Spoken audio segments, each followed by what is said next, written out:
সবাই একটু মিউট করি।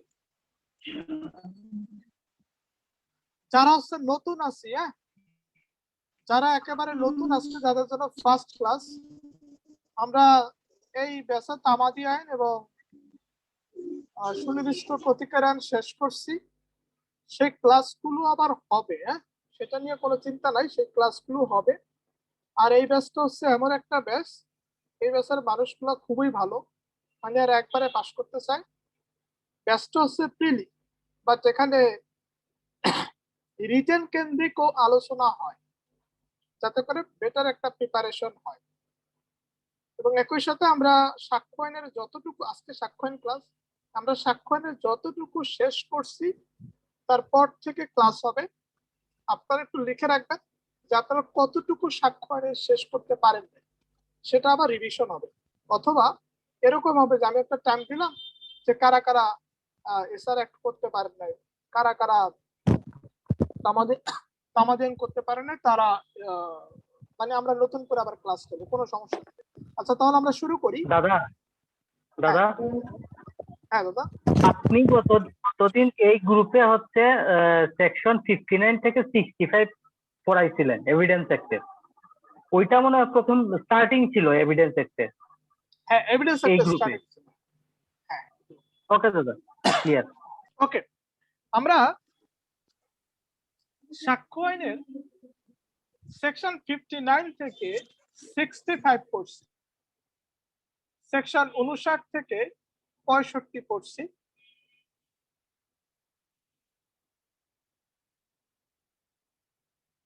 আমরা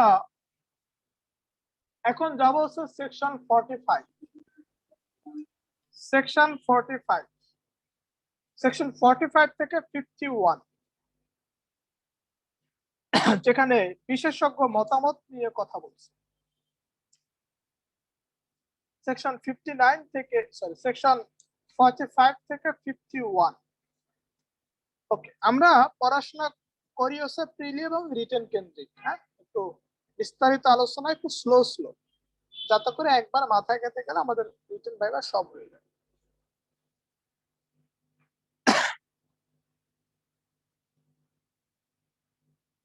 পরিমণি অভিযোগ করলো সে লাঞ্ছিত হয়েছে, এক ব্যবসায়ী তাকে লাঞ্ছিত করছে।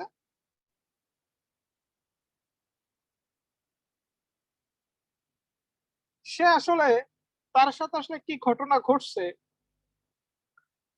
সেটা মেডিকেল পরীক্ষায় গেল। খেয়াল করবেন, সেটা মেডিকেল পরীক্ষায় গেল।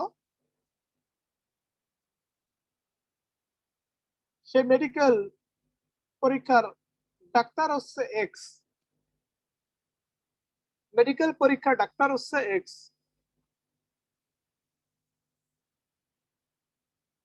বাংলাদেশের একজন বিখ্যাত ডাক্তার, এর নাম হচ্ছে ওয়াই। তিনি মন্তব্য করলেন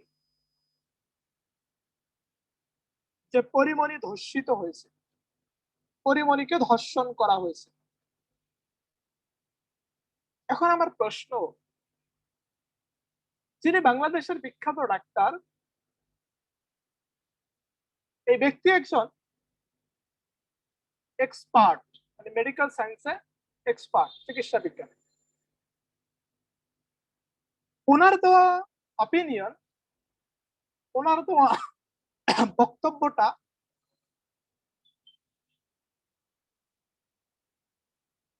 সাক্ষ্য আইনে সাক্ষ্য হিসেবে রিলেভেন্ট বা প্রাসঙ্গিক হবে কিনা? হবে। কিভাবে হবে? হবে না। কেন হবে না? কারণ হচ্ছে যে বক্তব্য দিছে আর তার যে টেস্ট করছে দুজন আলাদা।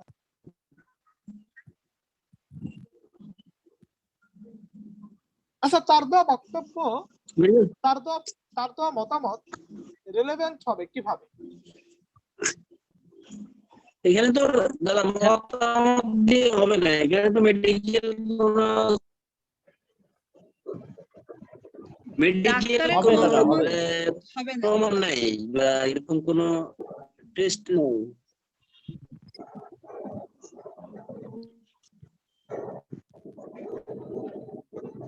আচ্ছা, আমরা একটু মিউট করি সবাই। আমরা কোনো মতামতকে, আমরা কোনো অপিনিয়নকে সাক্ষ্য আইনে এভিডেন্স হিসেবে রিলেভেন্ট করতে পারি কিনা, বা যে কোনো একজন ব্যক্তির মতামত দিলেই সেটা সাক্ষ্য হিসেবে প্রাসঙ্গিক হয় কিনা।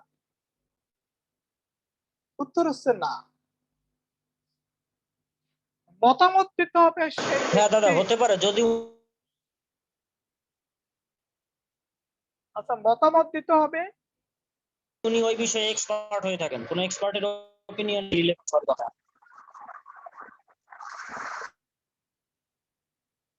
আচ্ছা, আমরা আসতেছি সেখানে। তারপরে সাধারণত সে ধরেন মেডিকেল সায়েন্সে অভিজ্ঞ, মেডিকেল সায়েন্সে সে বিশেষজ্ঞ। এখন যেটা হলো,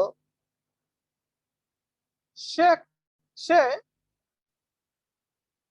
মানে আমাকে পরীক্ষা করে নাই, সে আমার টেস্ট করে নাই,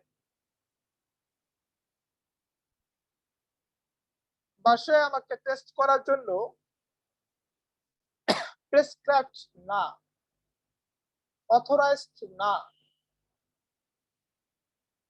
যদিও সে এক্সপার্ট, যদিও সে বিশারদ, যদিও সে বিশেষজ্ঞ,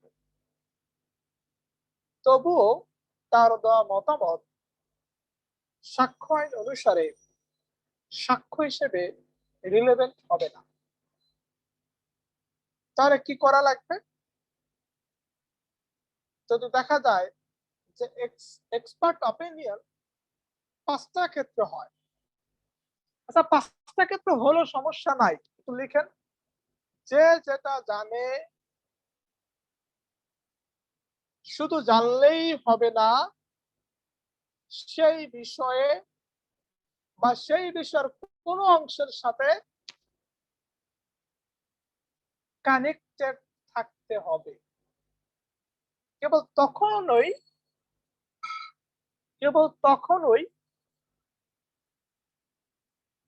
কি হবে, তখনই তার দেওয়া বক্তব্যটা বিশেষজ্ঞ মতামত হিসেবে সাক্ষ্য আইনে সাক্ষ্য হিসেবে প্রাসঙ্গিক হবে। তার মানে সেই 5টা ক্ষেত্র কি কি আমরা দেখি যে এক্সপার্ট অপিনিয়ন 5টা ক্ষেত্রে দেওয়া যায়। একটা হচ্ছে ফরেন ল, বিদেশি আইন, তারপর আর্ট, চারুকলা, তারপর সায়েন্স, বিজ্ঞান, তারপর হচ্ছে যে হ্যান্ডরাইটিং, তারপর হচ্ছে ফিঙ্গার ইমপ্রেশন মানে হাতের লেখা, আর হচ্ছে টিপসই যেটাকে বলে। তো এই 5টা বিষয়ে এক্সপার্ট অপিনিয়ন হতে পারে। আচ্ছা, বুঝলাম। তার মানে আমরা বলতে পারি কি না যে সকল বিষয়ে বিশেষজ্ঞ মতামত দেওয়া যায় না? তাহলে তো আমরা এটা বলতে পারি যে সকল বিষয়ে বিশেষজ্ঞ মতামত দেওয়া যায় না। এখন আমার প্রশ্ন, একটা লোক বিদেশি আইন জানলেই তার দেওয়া বক্তব্য প্রাসঙ্গিক হবে কিনা, সাক্ষ্য হিসেবে প্রাসঙ্গিক হবে কিনা? উত্তর হচ্ছে না। যদি সে ওই মামলার সাথে কোনোভাবে সম্পৃক্ত থাকে বা তার কাছে মতামত চাওয়া হয়, তাহলে তার দেওয়া বক্তব্য হবে বিশেষজ্ঞ মতামত, আর বিশেষজ্ঞ মতামত হিসেবে সাক্ষ্য হিসেবে প্রাসঙ্গিক হবে। ওকে, এবার আসি। আচ্ছা, আমাদের বিচার প্রক্রিয়ায় একটা মহিলাকে ধর্ষণ করা হলো। এখন পুলিশ, যদি দাদা, sorry, দাদা, দাদা হ্যাঁ দাদা, যদি ধরেন এখন আদালত কোনো বিশেষজ্ঞ মতামত চাইলো, সেটা কি সাক্ষ্য হিসাবে গ্রহণযোগ্য হবে নাকি ওই অভিমতটা উনি কগনিজেন্সে নিবে যে আচ্ছা এটা ইয়ে মানে আদালত যদি নিজ থেকে চায়। আসতেছে আসতেছে। তো এখন এই যে একজন ধর্ষণ হয়েছে কি হয়েছে না এটার ব্যাপারে মেডিকেল রিপোর্ট আসলো যে না তাকে ধর্ষণ করা হয়েছে। এখন প্রশ্ন হচ্ছে যে মেডিকেল রিপোর্টটা আসলো, মেডিকেল রিপোর্টটা কার কাছ থেকে আসলো? একজন ডাক্তারের কাছ থেকে আসলো। তার মানে এই রিপোর্টের মাধ্যমে ডাক্তার একটা মতামত দিচ্ছে, ডাক্তার একটা অপিনিয়ন দিচ্ছে। যখন আসলো ম্যাজিস্ট্রেটের কাছে তখন ম্যাজিস্ট্রেট সেই মেডিকেল রিপোর্টের উপর বেস করে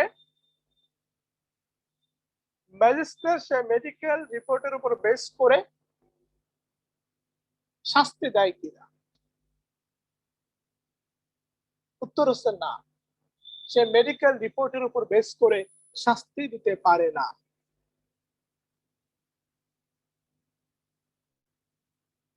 তাহলে এই এক্সপার্ট অপিনিয়নের ভ্যালুটা কি? এটার এভিডেন্সিয়ারি ভ্যালু কি? আমরা যে বিশেষজ্ঞ মতামত বলতেছি এটার সাক্ষ্যগত মূল্যটা কি?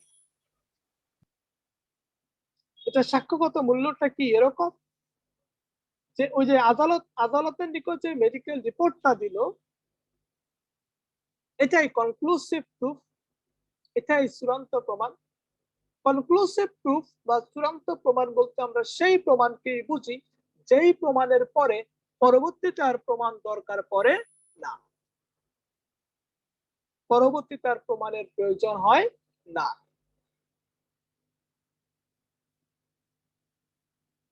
তাহলে এক্সপার্ট অপিনিয়ন লিখেন, expert opinion is not conclusive proof।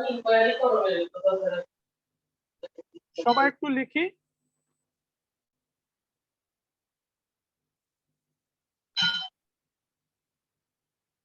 expert opinion is not, আমি লিখে দিচ্ছি, conclusive proof। একটা শব্দ আমাদের এখানে লাগবে,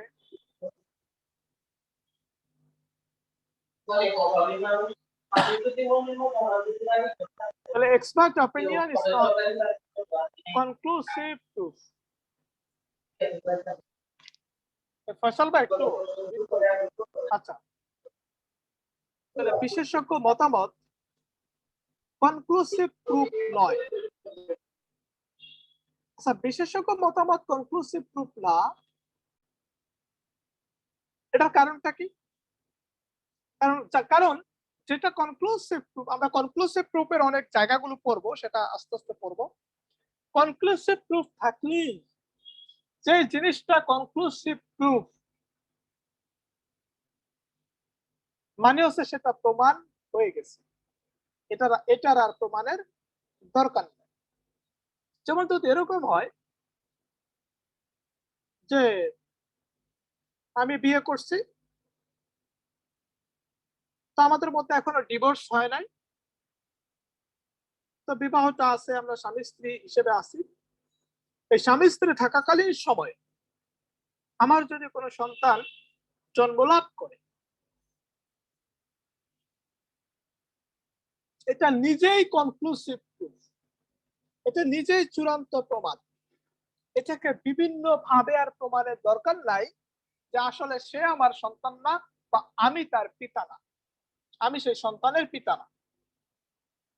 কনক্লুসিভ প্রুফের নেচারটা হচ্ছে এরকম যে পরবর্তী তার প্রমাণের দরকার পড়ে না। তাহলে এই এক্সপার্ট অপিনিয়ন বা বিশেষজ্ঞ মতামতের এভিডেন্সিয়ারি ভ্যালু হিসেবে আমরা একটা জিনিস পাইলাম যে এটা কনক্লুসিভ প্রুফ না, এটা চূড়ান্ত প্রমাণ না। তাহলে এটা কি? প্রশ্ন জাগে না, তাহলে বিশেষজ্ঞ মতামতের দরকারটা কি? তাহলে বিশেষজ্ঞ মতামতের দরকার কি? বিশেষজ্ঞ মতামতের দরকারটা হচ্ছে আচ্ছা, একটা মামলায় পুলিশ রিপোর্ট থাকে, সাক্ষীদের তথ্য থাকে, ম্যাজিস্ট্রেটের বিবেচনামূলক ক্ষমতা থাকে, অনেকগুলো বিষয় থাকে, ঠিক না? মেডিকেল রিপোর্ট থাকে, ঠিক না? এখানে অনেকগুলো সাক্ষ্য কিন্তু দেওয়াই থাকে, অনেকগুলো সাক্ষ্য কিন্তু দেওয়াই থাকে, অনেকগুলো সাক্ষ্যর সাথে মিলিয়ে এই বিশেষজ্ঞ মতামত একটা সাক্ষ্য হিসেবে থাকে। তার মানে আমরা যে ধরেন আমরা একটা তরকারি রান্না করি, হ্যাঁ? সেখানে অলরেডি সবকিছু দেওয়া আছে, আমি জাস্ট সেখানে একটু হলুদ দিলাম। এখন আমি কি বলতে পারবো যে হলুদ দিয়ে রান্না শেষ, রান্না হয়ে গেছে? বলতে পারবো না। হলুদ হচ্ছে সাপোজ হিসেবে কাজ করতেছে রান্নাটাকে সুন্দর করার জন্য, রান্নাটাকে টেস্টি করার জন্য। ঠিক তেমনি ভাবে এই বিশেষজ্ঞ মতামত হচ্ছে এই হলুদের মতো কাজ করতেছে, সাপোজ হিসেবে কাজ করতেছে। কেন? ফর জাস্টিস, জাস্টিস এস্টাবলিশ করার জন্য, প্রপার জাজমেন্ট এস্টাবলিশ করার জন্য এক্সপার্ট অপিনিয়ন করোবোরেশন হিসেবে কাজ করে। যে লিখে দিছি করোবোরেশন, অনুসমর্থন। অনুসমর্থন মানে যে সাক্ষ্যগুলো আছে সেটাকে সমর্থন করে যাচ্ছে। আচ্ছা, এই করোবোরেশন শব্দটা আমরা ইউজ করলাম, এই করোবোরেশন কি কোনো কিছু প্রমাণ করতে নাকি না প্রমাণ করতে? এভিডেন্স একটার মূল কথা কি? প্রমাণ করা নাকি না প্রমাণ করা, নাকি দুইটাই? মামলা হয় না, ক্রিমিনাল কেস হয় না, দুইটাই দাদা। ক্রিমিনাল কেস হয়, তখন এক পক্ষ প্রমাণ করতে চায়, বাদী প্রমাণ করতে চায়, সে মানে অভিযোগকারী প্রমাণ করতে চায় আসামি অপরাধ করতেছে, আসামি প্রমাণ করতে চায়, আসামি প্রমাণ করতেছে আমি এটা করি নাই, মানে সে অভিযোগটা না প্রমাণ করতে চায়। তাহলে প্রমাণ করা বা না করা দুই ক্ষেত্রেই এক্সপার্ট অপিনিয়নটা করোবোরেশন হিসেবে কাজ করে। তার মানে আমরা এখন একটু লিখি যে expert opinion is not conclusive proof. বিশেষজ্ঞ মতামত কনক্লুসিভ প্রুফ নয়, বাট ইট ওয়ার্কস, এটা কাজ করে এস এস হিসেবে করোবোরেশন। বাংলা বলি যে বিশেষজ্ঞ মতামত চূড়ান্ত প্রমাণ নয়, তবে অনুসমর্থন হিসেবে কাজ করে। এটাকে এক্সপ্লেইন করুন, আপনার রিটেনে আসলো, এটা আপনার রিটেনে আসলো। আচ্ছা, আরেকটা প্রশ্ন, যে সাধারণত মতামত, সাধারণত opinion cannot be treated as evidence under Evidence Act. সাধারণত মতামত সাক্ষ্য হিসেবে প্রাসঙ্গিক নয়। সাধারণত মতামত সাক্ষ্য হিসেবে প্রাসঙ্গিক নয়,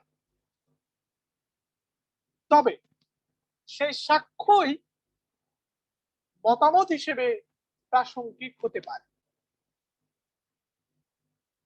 সেই সাক্ষ্যই মতামত হিসেবে প্রাসঙ্গিক হতে পারে কিভাবে? আপনার কাছে জানতে চাওয়া হলো হাউ, কিভাবে? এটার উত্তর কি আমরা দিতে পারবো বা আমরা কি বিষয়টা বুঝছি?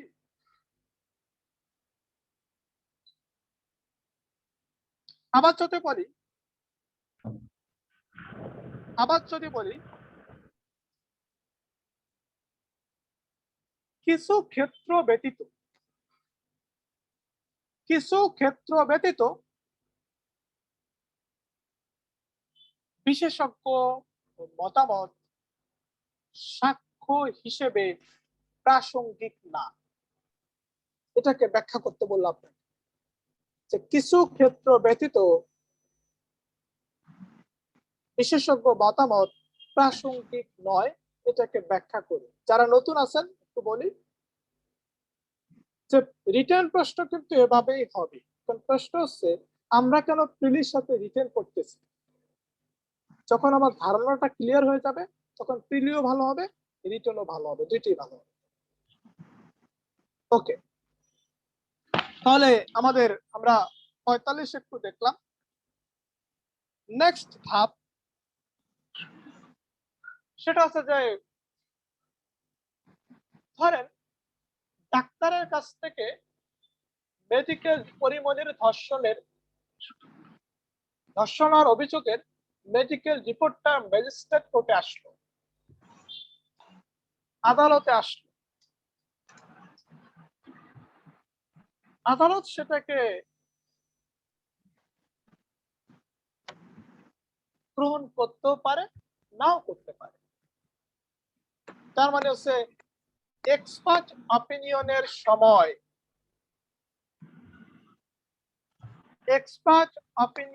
সময় বিশেষজ্ঞ মতামতের সময় সেই বিশেষজ্ঞ মতামত, সেই এক্সপার্ট অপিনিয়ন একটু মিউট করে রাখবেন, সেই এক্সপার্ট অপিনিয়ন আদালত গ্রহণ করতে বাধ্য নয়। এখানে আদালত তার ডিসক্রিশনারি পাওয়ার এক্সারসাইজ করে, বিবেচনামূলক ক্ষমতা অ্যাপ্লাই করে। তার মানে হচ্ছে তৃতীয় পার্সন, থার্ড পার্সন অপিনিয়ন, তৃতীয় ব্যক্তির অভিমত, এবং সে থার্ড পার্সনের অপিনিয়নটা যদি 5টা ক্ষেত্রে হয় এবং এই 5টা ক্ষেত্রে মানে যে বিষয়টার সাথে সংযুক্ত থাকবে, তাহলে সেটা যদি বিষয়টার সাথে সংযুক্ত থাকে, কানেক্টেড থাকে, তাহলে সেটা এক্সপার্ট অপিনিয়ন হবে। তাহলে প্রশ্ন যে এক্সপার্ট অপিনিয়ন আদালত গ্রহণ করতে বাধ্য নয়, এটাকে আমরা পারবো কিনা বলতে। আমরা প্রথমে যে ফ্যাক্টটা বলছিলাম যে এক্স হচ্ছে ডাক্তার, এক্স হচ্ছে অথরাইজড ডাক্তার, মানে সে প্রেসক্রাইব করবে, সে রিপোর্ট দিবে, সে সবকিছু করবে। বাট এক্স অপিনিয়ন না দিয়ে অন্য একজন অপিনিয়ন দিয়ে ফেলবে, সেই ক্ষেত্রে কি হবে? সেই ক্ষেত্রে তার দেওয়া বক্তব্য কি প্রাসঙ্গিক হবে কিনা? উত্তর হচ্ছে না, কারণ সেটা হচ্ছে জাস্ট একটা মতামত। সে যতই এক্সপার্ট হোক, বাট সে তো অথরাইজড না, সে তো অথরাইজড না, সে তো রিকগনাইজড না, সে তো সেটা ডিল করার মতো করে তাকে দেওয়া হয় নাই। তার মতামতটা সাক্ষ্য হিসেবে রিলেভেন্ট হবে না। আর এখানে তার এক্সপার্ট অপিনিয়নের কিছু লিমিটেশন আছে, সীমাবদ্ধতা। সে কিছু জায়গায় শিকলে বাধা। সে শিকলটা কি? সেটা হচ্ছে সে 5টা ক্ষেত্রের বাইরে যেতে পারবে না, শুধুমাত্র অপিনিয়নটা দিলেই হবে না, সে অপিনিয়নটা 5টা ক্ষেত্রের সাথে কানেক্টেড হতে হবে, শুধুমাত্র কানেক্টেড হলেই হবে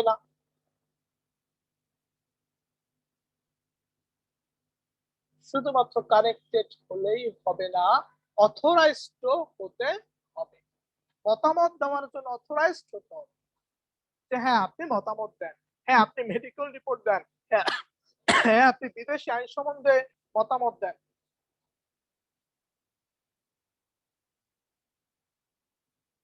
এবার চলে আসি আমরা 47। আমাদের 45 নিয়ে কারো কোনো মন্তব্য আছে কিনা? সেকশন 45 ওকে, না থাকলে আমরা 47 এ যাই। 46 করতে হবে না দাদা?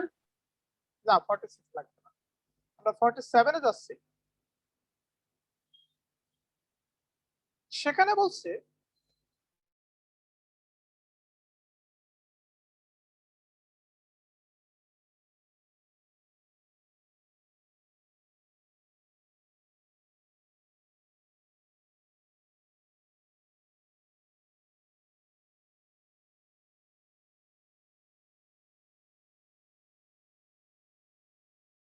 প্রশ্ন হচ্ছে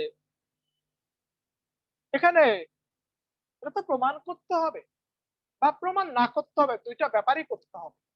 সেটা কিসের ভিত্তিতে? সেটা কারো সাক্ষ্যর ভিত্তিতে। তখন সে সাক্ষ্যটা কে দিবে? সে সাক্ষ্যটা দিবে যেই ব্যক্তির হাতের লেখাটা আছে। ধরেন যেমন আজকে রিটেন বেসে একটা পরীক্ষা গেল, সে রিটেন বেসে বা আমি যে পরীক্ষাগুলো আপনাদের কাছ থেকে দিচ্ছি, দেখা গেল যে আমি আপনাদের হাতের লেখার সাথে মানে কানেক্টেড হয়ে গেছি, বলতে আমি আপনাদের হাতের লেখা বুঝতেছি, আমি আপনাদের হাতের লেখা বুঝতেছি, ঠিক আছে? আমি আপনি আপনাদের হাতের লেখা বুঝতেছি। বলো যে ব্যস্ত আছে পারে। আচ্ছা, তাহলে এই যে লক্ষ্য পরিস্থান নেই, আমি আপনার হাতের লেখার সাথে পরিচিত হয়ে যাচ্ছি। যেই ব্যক্তি আপনার হাতের লেখার সাথে পরিচিত, সেই ব্যক্তির দেওয়া স্টেটমেন্ট, সেই ব্যক্তির দেওয়া অপিনিয়ন আপনার হাতের লেখা সম্বন্ধে, হ্যাঁ ইয়েস এটা তার হাতের লেখা, অথবা না এটা তার হাতের লেখা না, তার দেওয়া মন্তব্য, তার দেওয়া অপিনিয়ন সাক্ষ্য হিসেবে প্রাসঙ্গিক হবে। এখন প্রশ্ন হচ্ছে, এটা তো আমরা সবাই জানি, ওকে হাতের লেখা নিয়ে এই যে আমি যে মন্তব্য দিচ্ছি, আমি পরিচিত ব্যক্তি হওয়ার কারণে, আমি তার হাতের লেখা সম্বন্ধে জানি, এই কারণে এখানে আমি কে? এখানে আমি এক্সপার্ট।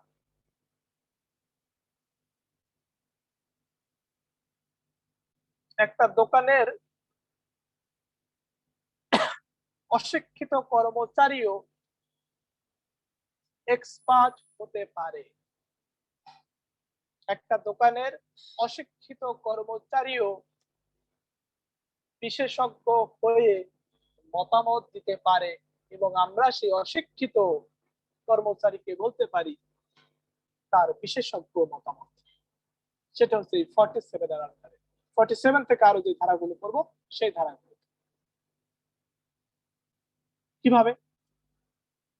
যেমন দোকানে যে মহাজন আছে, মহাজন একটা খাতা মেনটেন করে, সে খাতা সে দেখতেছে, লাগতেছে, সবকিছু সে নিজের চোখে দেখতেছে। সে যখন দেখতেছে, জানতেছে, সে মহাজনের খাতা সম্পর্কিত সেই ছেলেটি ওই দোকানের কর্মচারী, তার দেওয়া মন্তব্য, তার দেওয়া অপিনিয়ন সাক্ষ্য হিসেবে প্রাসঙ্গিক হবে। আর কার হতে পারে? আরেকটা হচ্ছে যে তারা হচ্ছে পড়ালেখা করে শিক্ষিত বিশারদ, শিক্ষিত এক্সপার্ট হয়েছে। যেমন একটা লোক হাতের লেখা সম্বন্ধে অনেক বেশি এক্সপার্ট হয়ে গেছে, মানে শিক্ষক হয়ে গেছে, তার কাছে নিয়ে গেল যে বলেন তো যে এই হাতের লেখাটা কার? তখন তাকে বলবো যে আপনি এই পৃষ্ঠা একটা সেন্টেন্স লিখুন। তখন মিলিয়ে দেখবে, বলবে যে হ্যাঁ আমার যুক্তি বলতেছে, আমার লজিক বলতেছে, আমার জ্ঞান বলতেছে, আমি যেহেতু পড়াশোনা করছি, বলতেছে যে হ্যাঁ এটা তার হাতের লেখা বা এটা তার হাতের লেখা না। তাহলে এক্সপার্ট অপিনিয়নের ক্ষেত্রে আমরা এই ব্যাপারটা দেখলাম যে